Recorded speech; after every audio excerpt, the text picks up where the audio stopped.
From Olympic City and the home of Pikes Peak, this is the Automotive ADHD Show.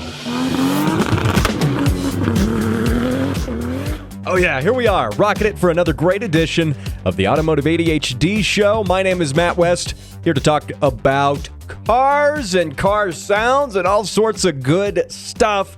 I have a fantastic show in the works for you today. Going to be talking about a lot of really cool things. But before I do that, I do want to thank all of the folks joining me on the podcast for the first time from the radio show. If you are not aware, this show can also be heard on 91.7 KLZR in Southern Colorado Saturday mornings. And look, you know, there's some cool things I can do on the radio show that I can't do here on the podcast. And likewise, there's some really cool things I can do here on the podcast. I can be a little more long form and go into things a little deeper than I can on the radio show. So the best thing you could do is probably catch both shows, I would say.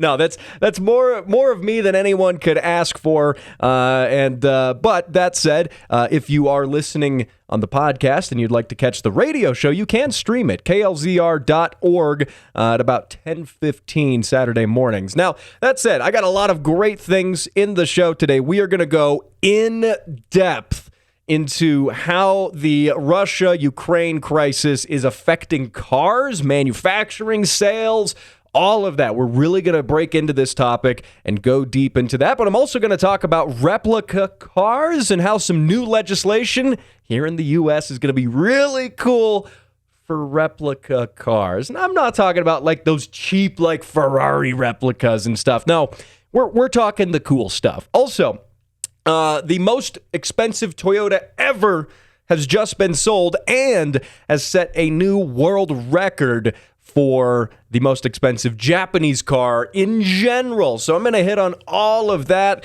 Lots of good stuff to get into today. Ladies, gentlemen, Toyota KE70s. Before we touch on that stuff, I want to mention traffic lights, because we all love traffic lights, clearly, right?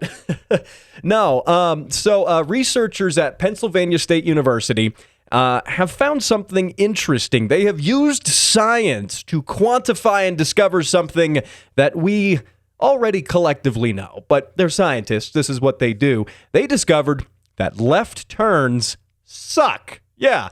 And now, if you're in a country that drives on the other side of the road, I guess this would be right-hand turns. But moral of the story, we've all been there, right?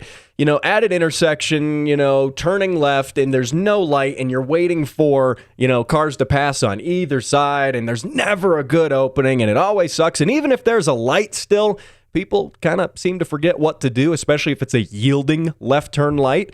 So what the researchers found is that limiting left turns in major cities actually keeps things moving faster, and it's safer. Statistically, less left turns means less accidents with other cars, less accidents with pedestrians, and all of the above. And I have an interesting thing to share about that. I was I was turning right on a pretty big intersection last week, and there was someone turning left. There was no light at this intersection, mind you. So I'm turning right, and the traffic coming across the other direction has to just wait for all the turning traffic to stop, and then they cut across the lanes and go left. Well, there was a gentleman there turning who the sun was out or something. He didn't see the other cars coming beyond me. I was in the turn lane. This effectively had nothing to do with me, but I just was a witness to this. And he jumps out to make that left turn and gets immediately smacked by one of the oncoming cars. Now, thankfully, he was not hurt. I stuck around and made sure he was okay and the other person was okay. The police showed up. I did my civic duty at the very least. But this does have me, thinking about this. When I saw this study talking about left turns and how they're more dangerous. Now, what these researchers, getting back to that, what these researchers found is by preventing left turns in, again, major cities, by disallowing you from doing them, not even with a light, because one thing they said is having a traffic light with a left turn forces you to stop traffic in the other direction, and you have to stop traffic basically all the way around, and that causes congestion as well. That is not a perfect solution. So they found by just reducing the number of left turns at intersections, instead of having one at every intersection, have one every other intersection with a light, you actually end up moving, instead of also having to stop, hitting every single red light at every intersection, you have the ability to keep going, traffic flows smoother, and you have those fewer quantities of left turns. You still have them, so you would turn left and then, go down the next block and maybe go back up the next way. It turns out that's actually still faster. Which I thought it was kind of interesting. Now, this doesn't apply to really spread out cities that are really big with huge multi-lane intersections. This is more in a crowded downtown sort of application. But still, it's a cool thing to think about. And, and here's the funny thing. The lead researcher was a person named Vishka Gaya. I'm going to only pronounce that one once. They said, quote, "We make a guess, learn from that guess, and then we make better guesses." And then they go on to say, quote, "Over time, we can get really close to the best answer," end quote. And I interpret that. This is the funny thing about science, right? See, I interpret that as even on the highest level, these really up-end professional researchers, they're just making this stuff up and hoping that it works. I mean, what can I say? That's pretty much all I'm doing right here. But by the way, speaking of left turns, we shouldn't tell NASCAR drivers about this. I think they might get offended by that.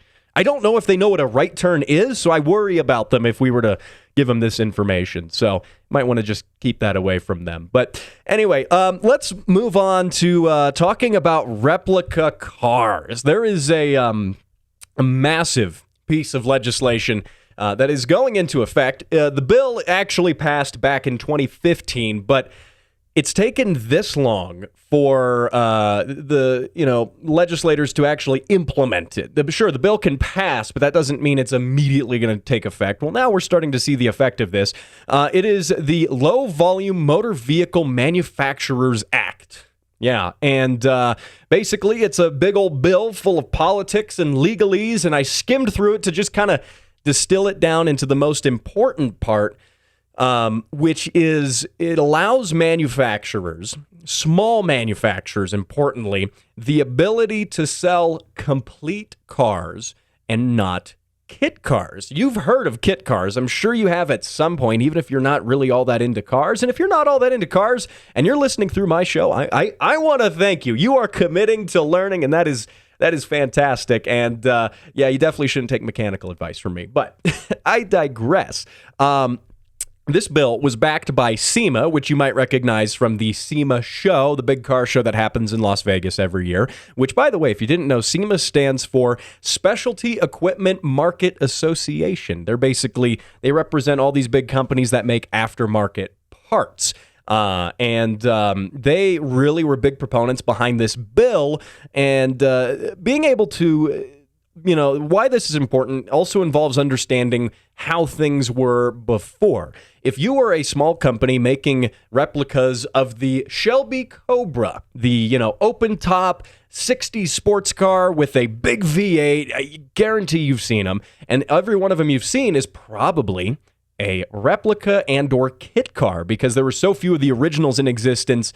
And you see these things everywhere. Well, there's so few originals. Trust me, all the ones you see, if you've seen one, it's probably a kit car. The problem comes from government regulation here in the U.S. that doesn't allow you as an auto manufacturer to sell a car without adequately crash testing it, without passing emissions regulations, without doing going through a lot of government red tape, if you will. And that makes it cost prohibitive, because doing all that stuff costs a ton of money.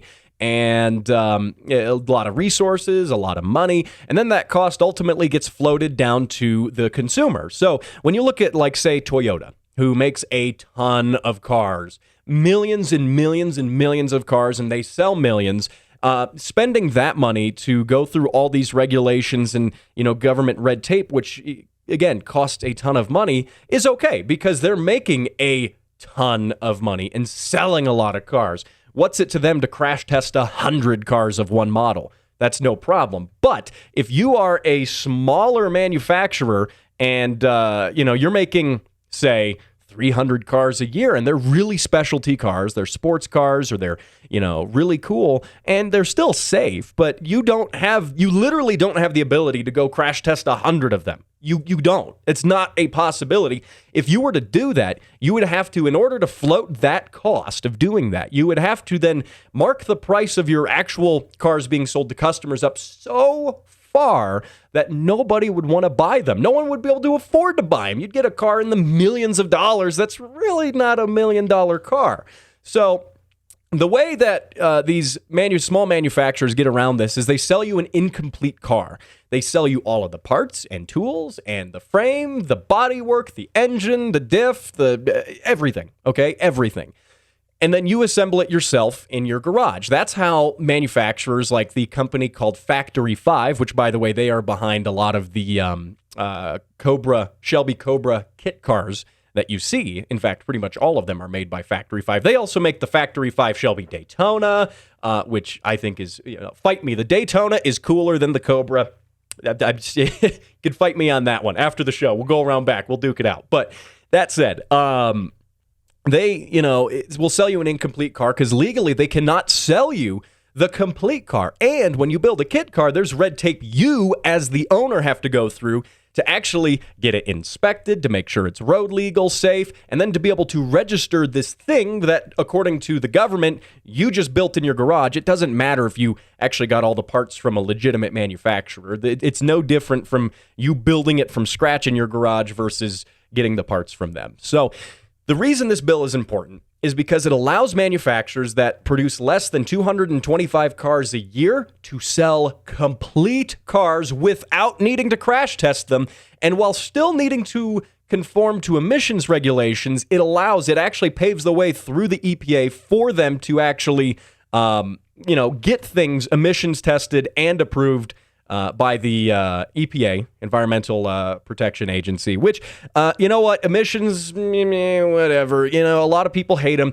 I've never been a fan of the emissions equipment on cars, but the fact is, we live in a time where Dodge sells a 700 horsepower supercharged V8 muscle car, and it still passes emissions. So, yeah, there you go. I mean, emissions, maybe not as terrible of a thing anymore. The equipment itself isn't robbing as much power as people probably say. Of course, are you going to make more power without it? Well, no, you will, but come on. It's not that big of a deal anymore. So this is basically, it's really cool. This is going to allow manufacturers to make stuff and sell these cars. What's going to happen is you're going to see a lot more companies making kit cars for not just, like what Factory 5 does, old Fords, Cobras and Daytonas and stuff. No, we're going to see all sorts of weird stuff. I bet there's going to be even more DeLoreans made, like, new old DeLoreans, because a lot of people are into that. And it's going to be really weird in the future. Imagine this, in 30 years, there being, replica car companies. And when I say replica, I don't mean these crappy fiberglass, stupid replica fake Lamborghinis. I mean, all these cars that are made are true performance machines, especially like the ones from Factory 5. In fact, they handle and drive better than perhaps the original cars they're replicas of, which is really cool. But wouldn't it be weird in 30 years that we will have, these replica car companies selling like replica Supras and RX-7s and things like that, and that is going to be just really strange. I don't know. That's kind of terrifying, but also cool. Regardless, this is a huge win from the auto industry, the aftermarket parts industry, for the enthusiasts, you and me, and for even non-enthusiasts who get to see these cool cars now rolling around on the road. That is the coolest part, driving them and seeing them in the wild. I love that kind of stuff. So anyway, coming up in the next segment of the show, I'm going to be talking about something really heavy, but it's really important. We're going to break down how the Ukrainian crisis, the war with Russia, is affecting the automotive supply chain. You really want to stick around for this. That's next. And now for how things work with an engineer. CVT Transmissions. And that was how things work with an engineer. For more of how things work, go to patreon.com/throttlewarrior.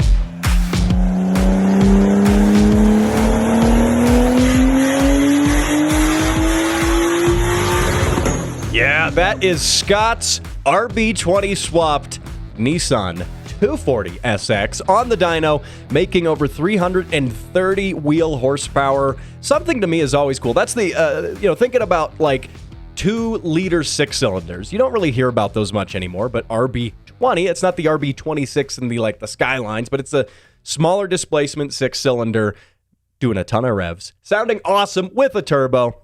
I love that kind of stuff.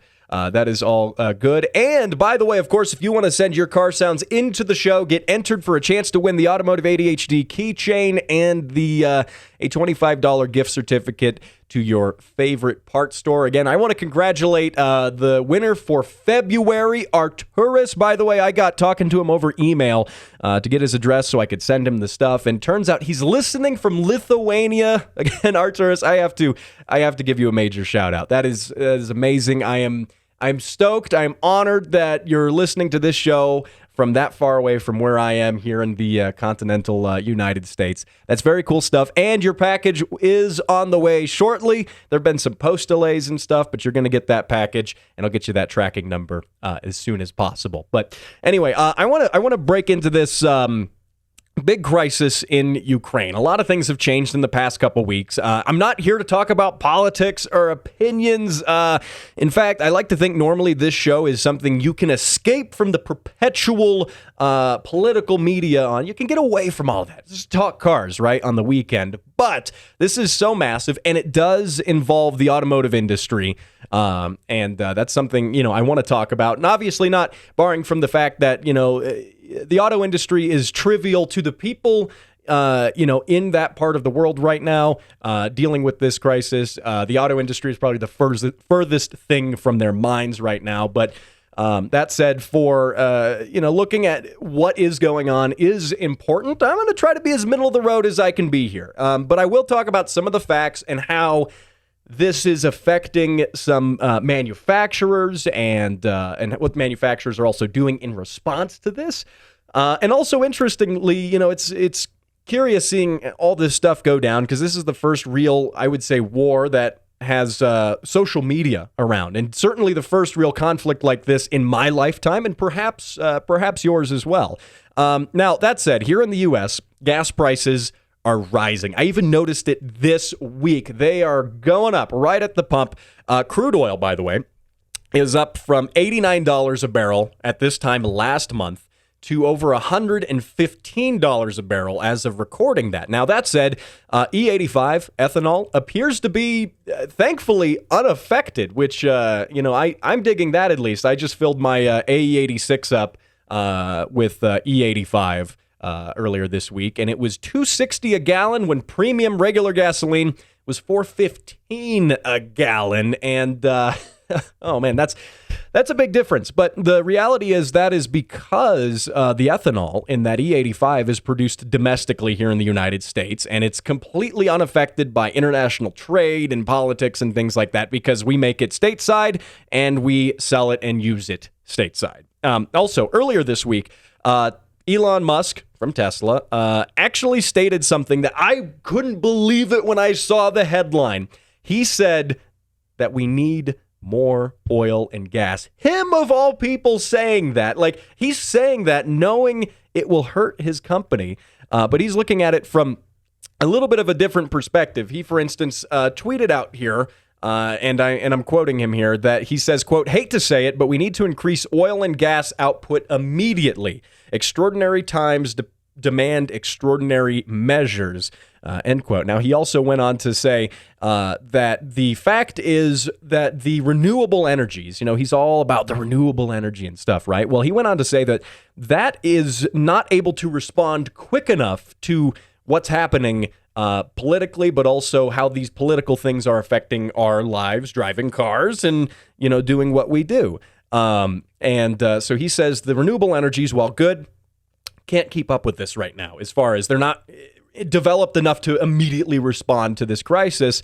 The best thing to do is to make more oil and gas. Now, obviously, there's a lot of political reasons why you want energy independence and you want to have all that oil and you want to have all that gas. And those are perhaps a little too political for this show. But aside from that, what the auto industry is doing is interesting. For instance, Porsche and Volkswagen, the Volkswagen Auto Group, has had to suspend production of some of their cars because of part shortages, namely wiring harnesses. There's a major company called Leoni in Ukraine that manufactures wiring harnesses for cars, as well as a lot of the electronic modules and stuff that go into those harnesses. And those harnesses are a crucial part of the car. That's what tells all of the different computers and control units in the cars and the engine control unit, and all this stuff has to communicate. You know, at this time last year, we were talking about the chip shortage.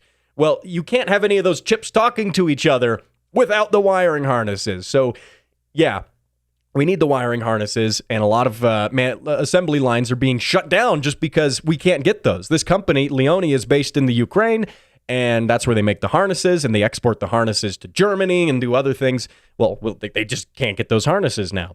Also, virtually every single auto manufacturer, Audi, BMW, Honda, Toyota, Ford, even Land Rover and Jag, have stopped sending vehicles to Russia. Not only as sanctions on behalf of the governments where they are, but also they decided to stop selling the cars, even the ones existing in Russia. They have put a hold on all of those. And the German Automakers Association, called VDA, says they've also experienced delays assembling cars because of trade routes being blocked because of sanctions. So that's caused huge problems. Nissan says they're expecting production stops from parts delays. Toyota has also had some other issues, and I know I'm going through this kind of quick, but they had one of their assembly lines completely shut down because of a computer system hack. Yeah, and now there are sources saying that hack could involve potential Russian involvement, but that has not been confirmed. So take that one with a grain of salt. That's being investigated. But regardless, even if it has nothing to do with this scenario, you don't want that right now when you're trying to get production up because the rest of everything is shutting down. You want to get those cars produced, get them out there, get them shipped out, get them making money. So that definitely isn't helping. Now, where I could tell you all about this doom and gloom, right? But where is this actually going to lead us? Now, I have a couple of predictions, and I'm also not as worried about the global effect from this as perhaps some people are. Now, one thing I predict, China is probably going to step up its imports to Russia, namely because China already sells a lot of cars in Russia. These, China-specific auto manufacturers sell a lot of cars there.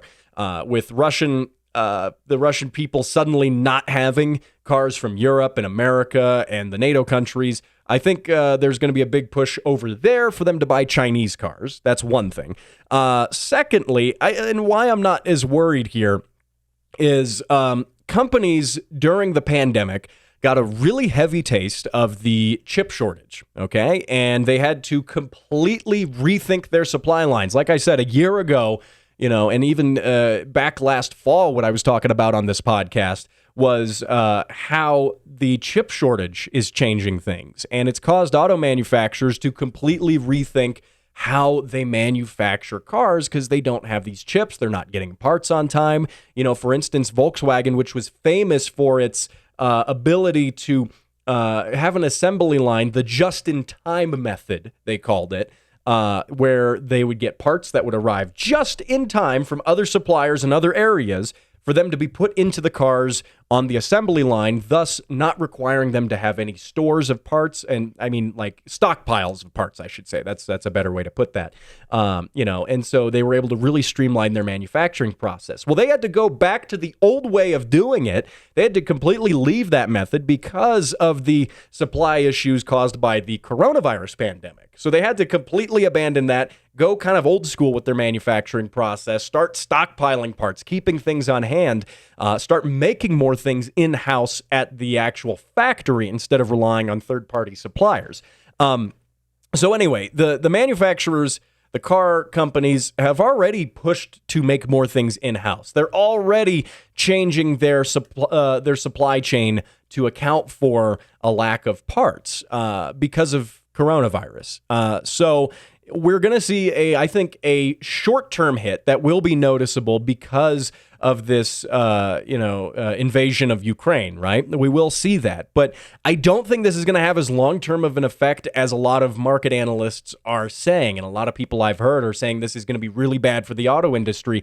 Because, again, when you look at it, all the car companies have already had to work around an even bigger supply chain issue than this. Sure, you've got the political ramifications of manufacturers not sending cars to Russia. And now that said, here in the U.S., we don't get any exported cars from Russia. We don't have any Russian cars driving around here. I don't think I've ever seen one. In fact, there was a time when I was trying to see what it would cost to import like a $200 Russian Lada. And it's so stupid, it's not even worth trying to import it. So that said, we don't have those around here. So we don't get cars from them. It's not like, that's as big of an issue here. But again, I think the car companies are going to already work around this. The people who run these car companies are not sitting idly by just waiting for supply chain issues. They're being proactive because at the end of the day, it's their bottom line, their dollar bottom line that is on the hook. And obviously they're in the business of making money, so that they're going to work around this. Now, of course, I guess to wrap up my thoughts here, obviously, like I said, like I opened up this segment with, truth be told, the people at the center of this huge event that is happening are not worried. They're not worried about cars right now. The Ukrainian people are probably, this is the last thing on their mind. And of course, my thoughts do go out to the people involved in that, the families and the people and everybody involved. So that said, hey, this was kind of a heavy segment for this show. I know this show's normally pretty lighthearted, but I felt like this was a really important thing to get to. But I'm not going to end the show on a low note, talking about war and stuff like that. It is a very real and serious thing. So I got one more segment for you. This is fun, talking about the most expensive Japanese car ever sold at auction. And if there was ever a good time for these replica car companies to start making some cheaper replicas, this is, I want one of this. I'll tell you about it coming up. Did you know there's a rare but serious condition affecting 1 out of every million? Most are born with it, and despite decades of research, doctors struggle to find a cure. The truth is, thousands of people simply don't know what cars are. For those affected, things are grim, but recent developments show promising success. New clinical trials using breakthrough audio technology have shown a 69% improvement in patients with the most severe symptoms. Treatments vary, but one day we may see a cure. More information is available at throttlewarrior.com.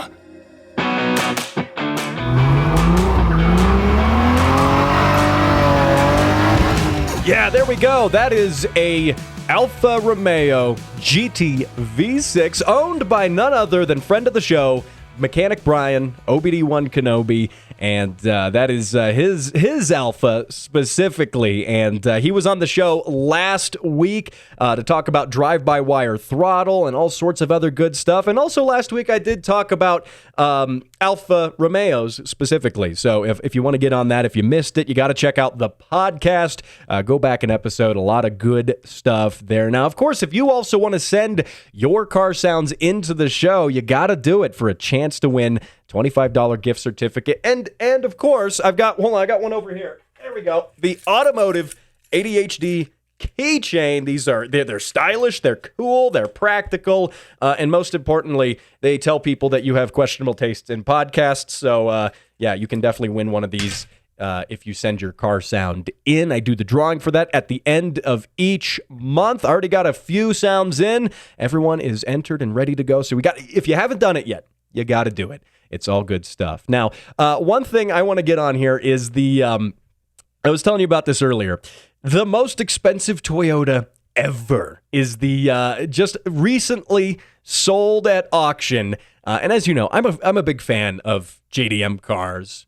In fact, not just JDM cars, but Toyotas. I own 3 of them, 2 AE86s, one slightly rougher than the other. They all have rust. Who am I kidding? And then I have a Toyota pickup as well. So, yeah, I'm a little bit of a Toyota fan, but what can I say? One of the most beautiful sports cars, though, ever crafted by man is the Toyota 2000 GT. It was produced from 1967 to 1971, and it was a complete sales flop, as all true classics are. They weren't appreciated in their own time. Now, that said, the 2000 GT has reached huge acclaim by collectors in recent years. There were only 337 of them ever built, while a very special one has gone up for auction. It was the first production line model, serial number 1, and it was modified by Carroll Shelby, the man himself.